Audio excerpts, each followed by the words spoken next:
perkara yang saya kata kepada rakan-rakan UMNO, kalau nak bersatu bolehlah, tetapi perbetul diri dulu. Tunjukkan contoh. Sekarang ni negeri-negeri pakatan termasuk Kelantan, Kedah dan sebagainya, pengurusi Majlis Keselamatan Negeri, kalau daripada Pakatan Rakyat, bukan menteri besar atau ketua menteri, tapi dia lantik setiausaha kerajaan negeri. Sedangkan di negeri-negeri yang UMNO puentah, BN puentah, menteri besar lah yang menjadi pengurusi. Adakah adil ini? Tuan-tuan boleh tanyalah. Jadi bagaimanakah satu perpaduan yang dikatakan? Saya sokong saudara panelis tadi dengan semangat, saya sokong. Tapi bagaimana saya nak yakinkan diri saya? Dan saya nak satu lagi, siapakah yang bercakap tentang Melayu apabila kerusi-kerusi sempadanan semula dilakukan pada setiap 10 tahun, mengapa Kedah, Kelantan, Terengganu, Perlis tidak dibuat sempadanan semula?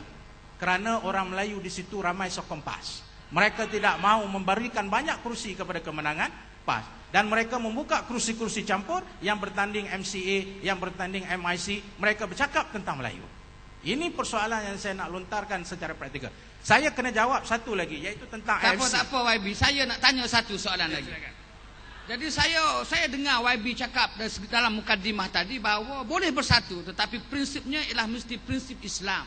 Tetapi bila saya dengar jawapan YB tadi, dia tidak berkaitan dengan prinsip agama itu sangat. Yang munculnya ialah perasaan tidak puas hati PAS kepada UMNO sebagai punca yang menggagalkan mereka untuk bersatu.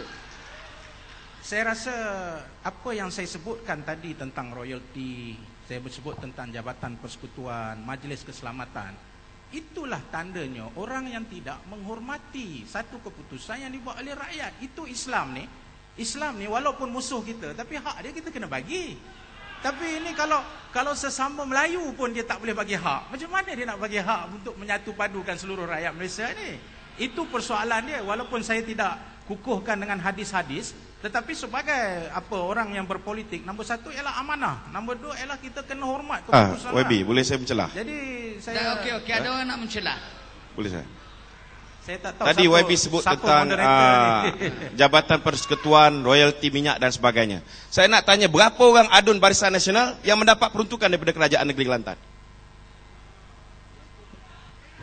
Yang tu kena tanya Kerajaan Negeri Kelantan lah. Tapi yang tadi tu tuan tanya dengan Perdana Menteri Malaysia lah. Ya. Saya kalau dia menimbulkan persoalan hak, kami di Parlimen 1 juta peruntukan untuk ahli Parlimen juga tidak diberi. Apa masalahnya? Nanti bila PAS dan UMNO bersatu, insya-Allah kita bagi, don't worry. Mengapa syarat? Tuan-tuan dengar. Cuba tuan-tuan dengar. Mengapa syarat untuk dapat hak kena bersatu? Itu hak. Kalau tak bersatu pun dia tetap hak. Tapi YB, di bawah kepimpinan ulama Tuan Guru Nik Aziz, sepatutnya Tuan Guru Nik Aziz menunjukkan contoh yang baik. Dia tidak sepatutnya memberikan hanya kepada wakil rakyat PAS.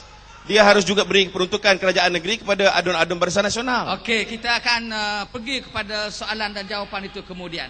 Saya nak tanya kepada ahli panel yang kedua ini. Ustaz Afendi, kita dah dengar dua panelis macam nak berdebat soal perpaduan Melayu ini. Saya heran cuma satu, mengapa kita dalam sebuah negara Malaysia ni perlu bercakap tentang perpaduan Melayu? Mengapa kita tidak bercakap tentang perpaduan Malaysia? So kalau itu yang saya timbulkan, bagaimana yang saudara Afendi hendak rasa? Apakah kita pentingkan perpaduan Melayu sekarang ataupun kita pentingkan perpaduan Malaysia sekarang? Terima kasih kepada Tuan Moderator. Sebenarnya kedua-duanya perlu bagi kita. Apabila disebut Melayu sebagaimana disebutkan oleh saudara Luqman tadi, ditakrifkan dalam perlembagaan, Melayu adalah orang yang beragama Islam, berbahasa Melayu dan berbudaya Melayu. Sebagai contoh, kita nak beli gula, kita pergi ke kedai, kita nak beli gula sekilo, kita tak payah kata kita nak beli gula yang manis. Kalau kita sebut nak beli gula yang manis, tuan kedai tu kata kita ni jenis gila. Mu tak tahu kau sifat gula tu manis dah. Sama juga apabila kita bercakap soal bangsa Melayu. Bila disebut Melayu itu termasuk dalamnya Islam, mengikut takrif perlembagaan, bukan takrif saya. Sebab perlembagaan mentakrifkan orang Melayu beragama Islam, berbahasa Melayu dan berbudaya Melayu. Itu yang pertama. Yang keduanya, soal agama, bangsa dan tanah air. Dalam perkara 153 perlembagaan menyebut hak istimewa orang Melayu. Jadi tanggungjawab kita ialah mempertahankan hak ini. Kita orang Melayu. Takkanlah hak kita MRSM, UiTM, kita nak gadai kepada orang sesuka hati kita demi untuk dapat kuasa. Tak mungkin. Siapa cabar hak itu, Ustaz? Siapa cabar hak 153 itu? Adakah PAS cabar? Adakah orang Melayu cabar? Kita sendiri merelakan diri kita diperkosa. Tak? Kita sendiri. Sebagai contoh di negeri Perak, masa Pakatan Rakyat memerintah. Tengok bagaimana PAS memberi tanah 999 tahun. Lama tuan-tuan. Dekat 1000 tahun. Kita merdeka baru 50 tahun. Tapi bagi tanah 999 tahun. Itu satu contoh. Yang keduanya, kita tengok bagaimana pemberian tanah-tanah kepada sekolah-sekolah Cina dan sebagainya. Kita tengok apabila hak-hak Melayu ini cuba dilepaskan, ya. Lebih-lebih lagi di negeri Kelantan. Cuba kita tengok, ya. Okey, Ustaz. Profesor. Panjang jawapan tu. Dr. Asri nak mencelah. Okey. Terima kasih Musi. Saya fikir saya berbeza pendapat dengan ahli panel yang kedua. Islam menetapkan suatu orang Islam itu ialah apabila dia bersyahadah dengan syahadah yang benar. Kalaupun dia tak pakai sampin Melayu, tak berdendang dengan joget Melayu, tak berbudaya Melayu, dia Muslim. Apabila kita meletakkan syarat, kita cuba samakan antara Islam. Saya bukan kata tidak ada positifnya kepada meletakkan ciri-ciri Melayu itu. Tetapi apabila samakan Melayu dengan Islam, kesannya negatif pada negara ini. Ramai orang Cina mungkin minat dengan Islam, tapi kerana dikaitkan dengan identiti Melayu, dia tak nak. Dada Islam lebih besar daripada dada bangsa. Satu orang boleh lahir dalam bangsa menjadi Cina ataupun menjadi India, dia tak boleh ubah. Tetapi seorang yang lahir dalam agama Hindu atau Buddha, dia boleh jadi Muslim. Sebab itu, kerana pentarifan ini yang mengaitkan Islam dengan Melayu sentiasa, menjadikan sebahagian orang bukan Melayu nak masuk Islam, dia fobia. Jadi saya fikir perkara ini juga perlu diperhalusi supaya, sebab itu saya kata lebih baik kita bercakap tentang perpaduan Islam dan apa yang Islam rangkumkan dan konsep perpaduan ini. Sebab itu dalam masa yang sama Perdana Menteri Malaysia bercakap tentang konsep satu Malaysia, tapi sebahagian rakan-rakan kita bercakap tentang konsep satu Melayu lah kot, kan.